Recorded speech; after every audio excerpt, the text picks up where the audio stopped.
God of tenderness and strength, of possibility and power, on this first day of the week, you began creating, bringing light out of darkness and order out of chaos. On this first day of the week, you began your new creation, raising Christ out of the darkness of death and breathing new life into your world and your people. On this first day of the week, you call us to waken from our slumbers and gather in your holy name. We gather to listen and wonder, sing, pray, and be fed. You call us to be your instruments of hope in a hurting world. And so we gather to answer your call and bring you our prayer and praise. Amen.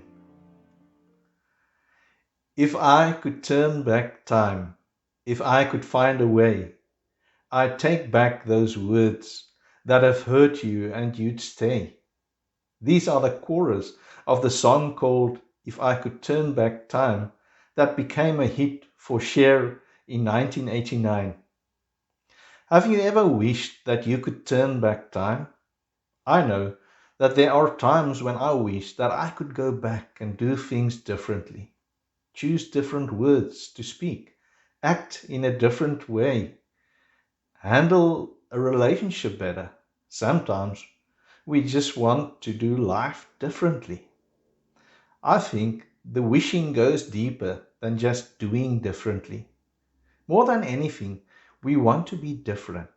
Our doing arises out of and reveals our being, who we are, how we see ourselves, one another, and the world. Being and doing are intimately connected. Wishing we could do things differently, and the more profound wish to be a different creation, is really the wish for the first day. Think about some of your first days. The first day at school, the first day as a parent, the first day you took seriously as a matter of life and death your faith. The first days are filled with light. They hold the promise of all that might be. There is excitement, newness, and innocence to the first days. First days are vibrant, alive, full of dreams and possibilities. I imagine that is how God looked at the first day in the beginning. No harsh words had been spoken, no feelings had been hurt, no relationships had been broken. There was no guilt or regret. There was only light, the light of life, the light of love, the light of promise and hope, the light of God. And it was good. The first day is always a day of creation. I remember the words of a couple that came for counseling. We want to go back to the day when our marriage was. They were looking for the first day. We cannot go back the way it was. First day wishing, however, is not really about turning back time. It is about becoming a new creation, a new being. A new creation, a new being. These are words that Mark's gospel connects with Jesus' baptism. Creation and baptism cannot be separated. They are intimately connected and mirror each other.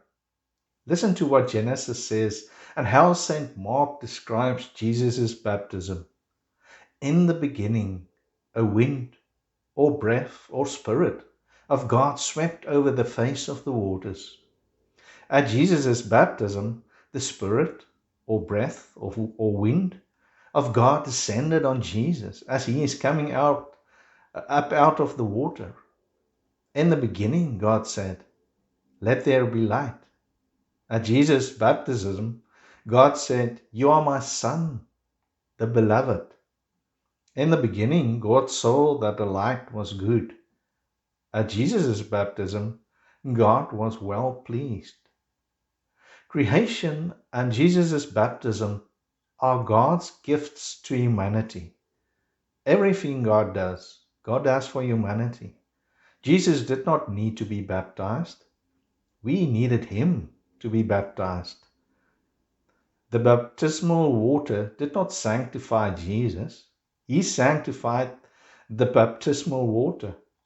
His baptism is not how we identify with him, but how he identifies with us. Our baptism allows us to participate in his baptism. Through Jesus, our humanity was present and baptized in his baptism. Our humanity was the humanity upon which the Spirit descended. Our humanity was the humanity to whom the Father spoke and with whom he was well pleased. Our humanity was recreated in Jesus' baptism. It is the first day. In baptism, we are a new creation, a new beginning. Every time we return to the baptismal waters, we claim our identity in Jesus as beloved sons and daughters. Every time we return to the baptism waters, God again manifests and reveals himself in humanity. Every time we return to the baptismal waters, we return to that first day of light, love, life, and the promise of all that might be. Whatever your life has been or might now be, the baptismal waters await you. So return to the water. Let the waters of God's life wash and rid you of fear, resentment, and despair. Step into the river of God's grace and mercy. Immerse yourself in the water of God's love. Splash in the waves of God's forgiveness. Dive deep into the gift of having been created in the image and likeness of God. Drift in the stillness of God's peace. These are the waters of new birth.